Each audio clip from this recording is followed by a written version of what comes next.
Harda qalmışdıq? İngiltərəyə oxumağa gedirdim. Həmişə deyirəm ki, yaxşı ki, mənim xarici təhsil arzum elə bakalavrdan 4 il sonra reallaşıb. Çünki 3-cü kursda mən eləcə xaricdə təhsil almaq istəyirdim, amma heç bilmirdim hansı sahə üzrə istəyirdim, məqsədim nə idi.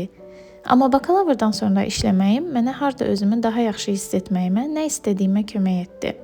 Məqsədlərimi daha aydın etdi mənə. Burada deyirlər, hər şey lazım olan vaxta gəlir, yetər ki, sən arzula və hərəkət et. Ona görə hansı tələbəni görsəm, deyirəm ki, bakalavrdan sonra bir gap year götürün. İş mühitinə düşün, nə istədiyinizi müəyyən edin. 3-cü kursda TOEFL imtahanından belə kəsilmişdimsə, 8 il sonra bir neçə universitetdən qəbul təklifi almışdım. Bu mənim üçün böyük uğur idi. Uzun sözün qısası, mən çarəsizlikdən ya da ingilis dilini yaxşı bilirəm, başlayım dərs deməyə deyən müəllimlərdən olmamışam. Bura yavaş-yavaş və məqsədli şəkildə gəlmişəm. Xaricdə təhsil mənə nə verdi? Çox şey. İlk dəfə çox çətin idi, hətta ağladığım zamanlarda olurdu. Elə bilirdim yarımçıq qoyub geri qayıdacam. Amma davam etdim və sonu yaxşı bitdi. Hər şeydən öncə xaricdə təhsil sənə öz ayaqlarının üstə durub müstəqil olmağa, daha geniş düşüncə tərzinə malik olmağa öyrədir.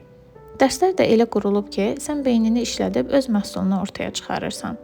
Qayıdandan sonra komplekslərim azaldı, özümü daha dünya görüşlü hiss edirdim və ən əsası müəllim olmaq hüququm var idi artıq. Beləcə ən yaxşı universitetlərdən birində müəllim oldum. Sizə tövsiyəm, xaricdə təhsildən qorxmayın. Bir zamanlar mənim üçün də əlçatmaz idi. Hətta qəbul olanda qorxurdum ki, oxuya biləcəmmi, öyrəşə biləcəmmi, işimi atıb getməyim bəlkə. Amma qorxumun üzərinə qorxa-qorxa da olsa gedən biri olduğum üçün getdim və nəticəsini də gördüm. Yaxşı ki də getdim.